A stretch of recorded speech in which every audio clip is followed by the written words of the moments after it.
একবার ভাবুন তো, কেন হাজার হাজার মানুষ বোল বোম ধ্বনিতে রাস্তা মুখরিত করে মাইলের পর মাইল খালি পায়ে হাঁটে?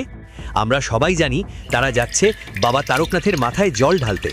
কিন্তু আপনি কি জানেন এই মন্দিরের সৃষ্টির পেছনে লুকিয়ে আছে ৩০০ বছরের পুরনো এক অদ্ভুত ইতিহাস, যা শুনলে আপনি সত্যিই অবাক হয়ে যাবেন। আজ থেকে প্রায় ৩০০ বছর আগে এই তারকেশ্বর ছিল এক বিশাল জঙ্গল। সেখানে বিষ্ণুদাস ও মুকুন্দদাস নামে দুই ভাই গরু পালন করে দিন চালাতেন। হঠাৎ একদিন বিষ্ণুদাস খেয়াল করলেন তার পালের সবচেয়ে ভালো গরুটা জঙ্গল থেকে ফিরে এলেও তার ওলানে এক ফোঁটা দুধ নেই। রোজই এমনটা হতে থাকায় তিনি ভাবলেন নির্ঘাত কেউ দুধ চুরি করছে। তাই চোর ধরতে একদিন তিনি চুপি চুপি গরুর পিছু নিলেন। জঙ্গলের ভেতরে গিয়ে তার চোখ কপালে উঠল। তিনি দেখলেন একটা কালো পাথরের ওপর গরুটা শান্ত হয়ে দাঁড়িয়ে আছে, আর তার ওলান থেকে নিজে থেকেই দুধ ওই পাথরের ওপর পড়ছে। বিষ্ণুদাসের মনে হলো পাথরের নিচে নিশ্চয়ই কোনো গুপ্তধন আছে। তাই তিনি কোদাল নিয়ে মাটি খুঁড়তে শুরু করলেন। কিন্তু